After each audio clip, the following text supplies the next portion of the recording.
बिस्मिल्लाहिर्रहमानिर्रहीम, अस्सलाम वालेकुम जी। मैं नजमुल हसन बाजवा हूँ। नाज़रीन किराम, अब इमरान खान को चीन से भी मदद हासिल हो गई है।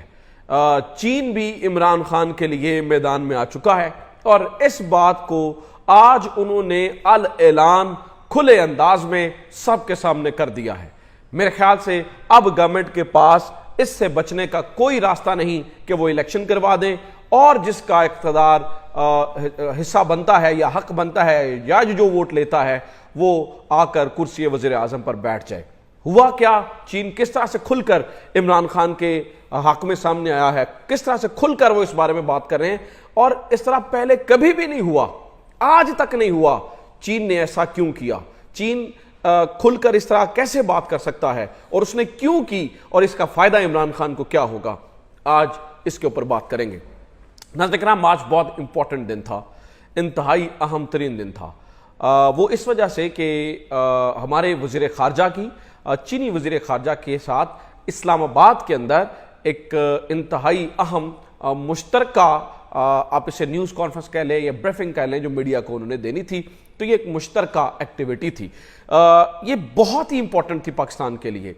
इस कदर इंपॉर्टेंट थी क्योंकि इससे देखें, बहुत लोग जो ये सवाल उठा रहे थे कि सी पैक बंद हो गया, चाइनीज डेट ट्रैप में आ गए, चाइनीज खफा हैं पाकिस्तान से, अब तो ना इधर ना उधर किधर जाएंगे। तो ये जो यानी आज जो प्रेस कॉन्फ्रेंस होना थी, ऑब्वियसली इससे ये वो तमाम तासुर जो है वो दूर होने थे। अब इन्होंने यानी कि इंपोर्टेड गवर्नमेंट ने भरपूर ये कोशिश की कि इस प्रेस कॉन्फ्रेंस को मतलूबा नताइज यानी कि जो ये चाहते थे उसी तक महदूद रखा जाए। इसलिए इन्होंने जो है ना वो जो ये कर सकते थे इन्होंने किया, लेकिन जो इनके कंट्रोल में नहीं था नाज़रीन किराम, वो ये था कि चीनी वज़ीर ख़ारजा क्या बोलता है, चीनी वज़ीर ख़ारजा का क्या पॉइंट होता है, उनका क्या नुक्ता होता है। तो चीनी वज़ीर ख़ारजा ने कुछ बातें कही हैं जो मुझे लगता है दो चीजें होंगी उससे। एक तो ये बातें किसी भी सूरत गवर्नमेंट को डाइजेस्ट नहीं होंगी, और दूसरा ये जो बातें हैं, ये जो फैसला साज हैं, पॉलिसी साज हैं, जिन ताकतवरों ने फैसले करने हैं, चीनी वज़ीर ख़ारजा की इस गुफ्तगू के बाद उनके लिए जो है ना वो अब फैसला करना बड़ा आसान हो जाएगा। सबसे पहले सुन लें नाज़रीन किराम, चीनी वज़ीर ख़ारजा ने कहा क्या, फिर क्यों कहा, कैसे कहा, क्यों ये गैर रवायती है, चीन ऐसा क्यों नहीं करता और अब उन्होंने ऐसा क्यों किया, इसके ऊपर जरा बाद में बात करते हैं। सुन ले उन्होंने कहा क्या। वो कहते हैं stability is the premise of development as a neighbour and friend, और we sincerely hope the political forces in Pakistan build consensus, uphold stability and more effectively address domestic and external challenges.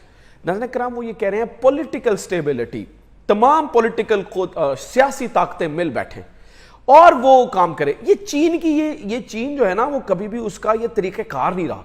चीन ऐसे करता ही नहीं है। चीन कभी भी किसी भी मुल्क के कितना ही चाहे वो क्लोज हो, उसकी इंटरनल पॉलिटिक्स में नहीं बोलता है।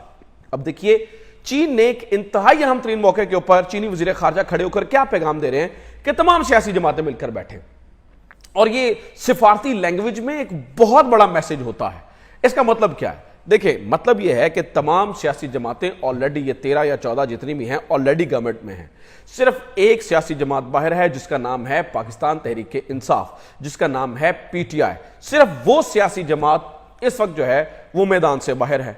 अब नाज़रीन किराम, आप सूरत हाल देखिए, आप अंदाजा लगाइए जरा इस चीज से कि चूंकि वो सिर्फ एक पॉलिटिकल सियासी जमात बाहर है तो और उसकी वजह से काम, और इन्होंने मतलब, और वो सियासी जमात जिसके ऊपर इल्जाम ये है कि वो चीन और सऊदी अरब की जो है ना वो नाराजगी का बायस बना, दोस्त मुल्कों को उसने नाराज किया, वो दोस्त मुल्क अब उस शख्स के लिए खड़े हो रहे हैं।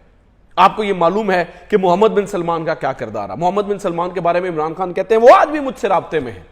जब एक्सीडेंट हुआ, इमरान खान का एक्सीडेंट से मुराद, जब उनको कत्ल करने की कोशिश की गई तो सबसे पहला जो शख्स था इमरान खान से राब्ता करने वाला और उनकी खैर खैरियत यानी कि पैगाम आने वाला, तो वो मोहम्मद बिन सलमान के मैसेजेस, मोहम्मद बिन सलमान का पैगाम पहुंचा था। दूसरा, चाइनीज के बारे में ये कहते हैं जी चाइनीज इमरान खान से बड़े खफा हैं। आज उन्होंने खड़े होकर कहा कि जनाब अपनी वो जो सियासी जमात है उसे साथ बिठाइए। अब क्यों कहा, इसकी वजह है, देखिए चाइना के स्टेक्स हैं पाकिस्तान के अंदर, a weaker economy of the Pakistan, और वो जिस तरह से जो है ना, वो अगर पाकिस्तान के अंदर सूरत हाल खराब है, ये चाइना को भी इफेक्ट करती है। इस चीज को डील करने के लिए, इस चीज से निपटने के लिए चाइना ये चाहता है कि पाकिस्तान के हालात ठीक हो, और वो पाकिस्तान के हालात एक ही सूरत में ठीक हो सकते हैं अगर यहां पर पॉलिटिकल स्टेबिलिटी हो, सियासी इक्विलिब्रियम हो। ऐसा ना हो कि एक पार्टी को आपने नुक्कड़ लाइन लगाया हो। तो इस वजह से चाइना ने अनप्रेसिडेंटली, मतलब बिल्कुल एक गैर रवायती तरीके से खुलकर पाकिस्तान की इंटरनल पॉलिटिक्स के ऊपर जो है ना वो बात की है, और उन्होंने बता दिया है कि चीन क्या चाहता है, चीन किधर खड़ा है। ऑब्वियसली देखें ना, अनप्रेसिडेंट, जैसे कि मैं कह रहा हूं कि इस तरह हुआ ही नहीं कभी, तो उनके लिए उन्होंने बड़ा सोचा समझा होगा कि क्या इस मौके के ऊपर उन्हें यह बात करनी चाहिए या नहीं करनी चाहिए। स्टिल चीनी वजीर खारजा का यह सारा कुछ कहना यकीनी तौर पर इंपोर्टेड को और पॉलिसी साजों को, फैसला साजों को, ताकतवरों को एक बहुत बड़ा मैसेज है कि चीन कहां पर खड़ा है।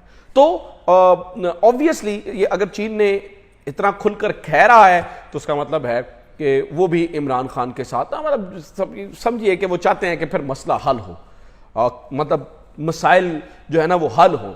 ये चीन नाज़रीन किराम चाह रहा है, जो आज जिस चीज का इजहार उन्होंने खुलेआम सबके सामने वज़ीर ख़ारजा बिलावल भुट्टो ज़रदारी के साथ खड़े होकर चीनी वज़ीर ख़ारजा ने कर दिया है। तो ये अब तक इंफॉर्मेशन है। अपना ख्याल रखिए। खुदा हाफ़िज़। पाकिस्तान जिंदाबाद।